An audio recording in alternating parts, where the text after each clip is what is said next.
ఆంధ్రప్రదేశ్ రాష్ట్ర deputy CM Pawan Kalyan గారు ప్రస్తుతం ఆంధ్రప్రదేశ్ రాష్ట్ర రాజకీయాల్లోనే కాకుండా దేశవ్యాప్త రాజకీయాల్లో కూడా మంచి పేరును గడిస్తున్న విషయం మనకందరికీ తెలిసిందే. ముఖ్యంగా ఆయన ఇండస్ట్రీలో మంచి సినిమాలతో దూసుకుపోయిన విషయం తెలిసిందే. కానీ కొన్ని సంవత్సరాలుగా ఆయన సినిమాలకు బ్రేక్ ఇచ్చారు. కేవలం రాజకీయాలతోనే ఆయన దూసుకెళ్తున్న విషయం విదితమే. ఈరోజు దేశవ్యాప్తంగా పేరు మారుమోగుతోంది.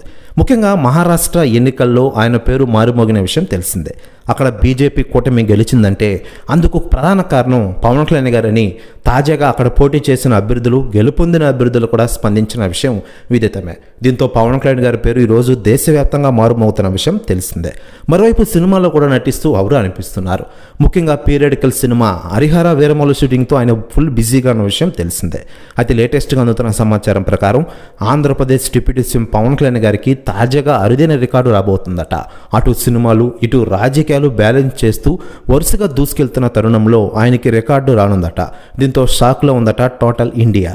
ప్రస్తుతం న్యూస్ కూడా తెగ వైరల్ అవుతోంది ఆంధ్రప్రదేశ్ రాష్ట్ర రాజకీయాల్లో. మరోవైపు ఆంధ్రప్రదేశ్ రాష్ట్ర రాజకీయాల్లో దుమ్ము దులిపేస్తున్నారు పవన్ కళ్యాణ్ గారు. ప్రస్తుతం ఆంధ్రప్రదేశ్ డిప్యూటీ సీఎం హోదాలో ఆయన ప్రజలకు సేవలు చేస్తున్న విషయం మనకందరికీ తెలిసిందే.